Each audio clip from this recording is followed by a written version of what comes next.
England have been the nearly men of international football, losing a World Cup semi-final, a European Championships final, and falling to France in Qatar. It's clear they have a superb young squad, but would that team be good enough to win the Premier League? So I've moved all of England's best players, as well as a bunch of future prospects, to one team in the Premier League and put a 15-year transfer embargo in place so they can't sign any other players. I've actually used Tottenham, the home of England captain Harry Kane, to host these players, but I have changed their name to England and made them play at Wembley. Plus they also play in white, which kind of helps too. But England have so much depth. I mean, this is just one possible starting 11 that they could use, or they could change it up and use this starting 11 instead. Sadly, I'm not actually the manager, but that is Antonio Conte, as he's the manager of Tottenham at the start of the game. Interestingly, they're all eligible to play for the actual England team too, although they've still got Harry Maguire and Nick Pope in this team. I didn't pick them for my England team because they weren't good enough.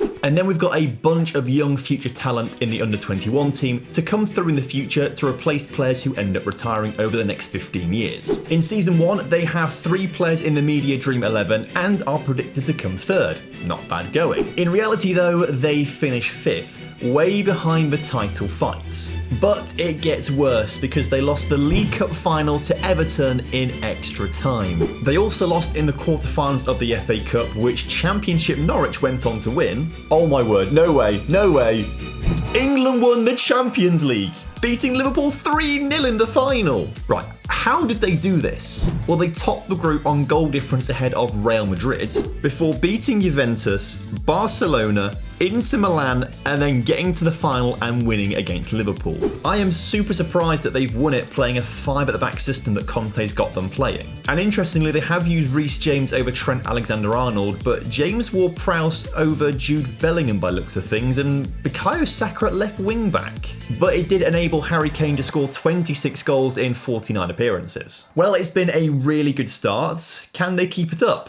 Well, in season 2, they actually improved to 3rd place in the table, but they are still way behind the title fight. As if Wout Weghorst has won the Golden Boot, by the way. Oh, they lost another League Cup final, this time to Man City. They also only made the round of 16 in the Champions League, so maybe this season, although they've improved in the league, was a little bit of a step back to reality. It looks like Trent Alexander-Arnold fought his way back into the team this season, and Jude Bellingham actually got in there ahead of James Ward-Prowse. But it's Phil Foden who's had a massively improved season, scoring 23 goals. In season 3, England are once again nowhere near the title fight, almost 30 points adrift. But finally, at the 3rd time of asking, they have won the League Cup final, but lost to Arsenal in the Champions League quarter-final. Raheem Sterling was the team's top scorer this season with 19 goals, Foden and Kane just behind on 17 and 18. But they clearly have a set few players that they want to play every single season all the time. This best 11 has barely changed. And although they can't buy players, they can still sell players, so let's have a look at the outs.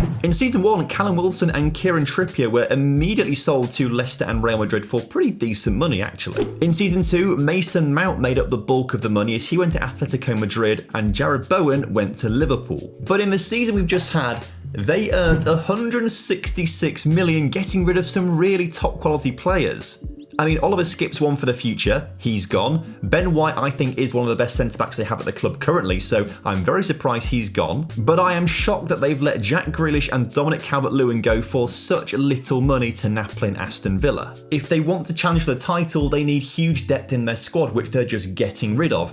And it's why in season 4, they are once again nowhere near the title fight. At 32, Harry Kane is still the main striker, but he wasn't scoring goals. That's why in the best 11 this season, Rashford is in there ahead of Harry Kane, as he has a much higher goals to game ratio and average rating. And we finally see the emergence of one of our under-21 players, as Jarrad Branthwaite makes the best team of the season. The 23-year-old looks pretty solid. 2027 is the first season where England have looked like a title contender. They may have finished 5 points off in the end, but it's the closest they have ever been. I guess the likes of Foden and Saka and Rice and Bellingham and Trent and Reece James and Tomori all coming towards the peak of their careers, they are really starting to get some decent results. But they're still not afraid of letting players go. They've let go of Tino Livramento, James Maddison, Fabio Carvalho, and in this more recent season, Rico Lewis, Ben Chilwell, Joe Gelhardt, which could be quite a big miss for them in the future, but Jadon Sancho, they let him go on a free.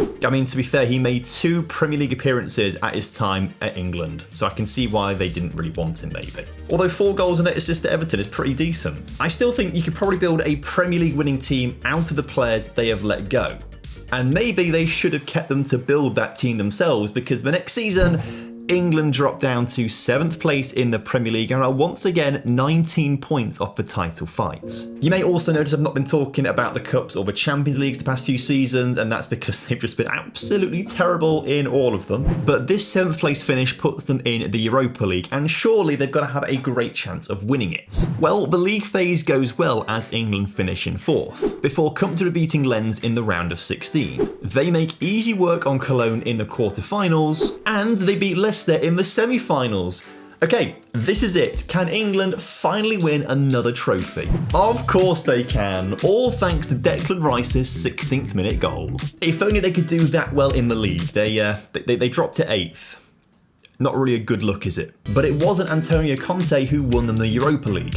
At the start of the season, they actually sacked him and replaced him with Sergio Conceição, the current manager of Porto in real life. The best thing is he plays a different formation, so the best 11 looks a little bit different this season as they switch from a back 5 to a back 4, and they move the midfielders a little bit more advanced. Also, we're seeing the emergence of our first new gen in the save. This guy, Drew Warburton at left back, who looks pretty pacey. I'm a fan of this guy. So with a new manager and the Europa League being won, do you reckon they can actually get themselves a Premier League win? Well, after being 30 points adrift last season, they're now 4 points ahead of the rest of the pack, winning their first Premier League title. Amazing work.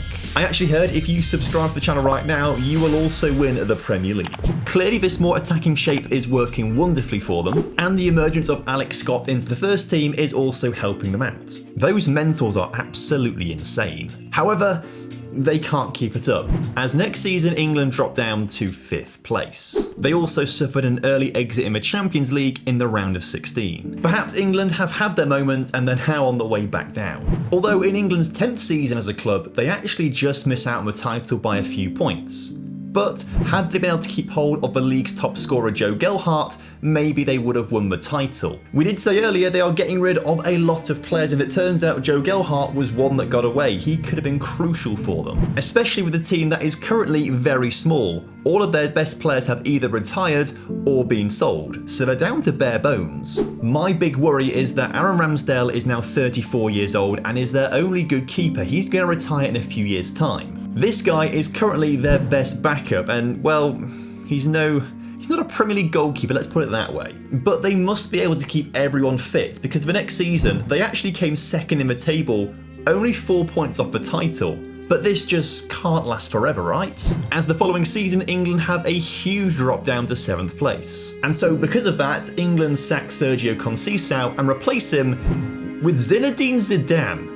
I mean, that is quite the upgrade. But even he can't stop England dropping down to their worst finish yet of 13th. And that might be due to Aaron Ramsdale leaving the club, meaning that 17-year-old Tim Robinson is the best keeper England have got. But they did have Europa League football this season for what looks like is going to be their last time for quite a while. In the league phase, England finish a respectable 12th, but they do have to go through an extra playoff round. But they do manage to win that fairly comfortably. In the round of 16, they have to rely on penalties to get past Napoli. Surely they aren't going to make the final. They do! Lazio are defeated and they take on Man City in the final, all whilst playing National League North level goalkeeper Tim Robinson in goal. He really is terrible, but he did keep 6 clean sheets. If they win the final, I will buy an England goalkeeper shirt with Robinson on the back. He scored an own goal. Tim. Now this is where we run into a little bit of an issue. I said I put a transfer embargo in place for 15 seasons until 2037. It turns out when I typed it out in the editor, I did it until 2035, which ends now, 13 years in the future, not 15. As you're watching this, I'm currently in Paris rioting. Sorry, I mean I'm at TwitchCon. I'm at TwitchCon in Paris. I mean, I've not streamed for months, but a day out is a day out. But at this stage, I don't really think those 2 years make much of a difference. England are on the decline, and their best players like Phil Foden are now 35 years old and are about to retire. Across those 13 seasons though, this is their best 11 of all time, which actually looks incredibly solid. I also think it's really impressive that they won 4 trophies in the Premier League, the Europa League, the Champions League, and the League Cup, as well as reaching 3 other finals. But what about the actual England team? Did they win anything? No, absolutely nothing at all. No World Cups, no European Championships, no UEFA Nations Leagues. I was expecting them to dominate the international scene, given that they play with each other every single week, but that just wasn't the case in the end. Although some international teams do play like clubs. That was my observation recently of Spain when I dragged my girlfriend all the way to Romania to watch them play. Although she didn't actually know we were going to Romania to watch a football match. She wasn't that happy with me really, but if you want to see how that one unfolded, that video is on screen for you right now.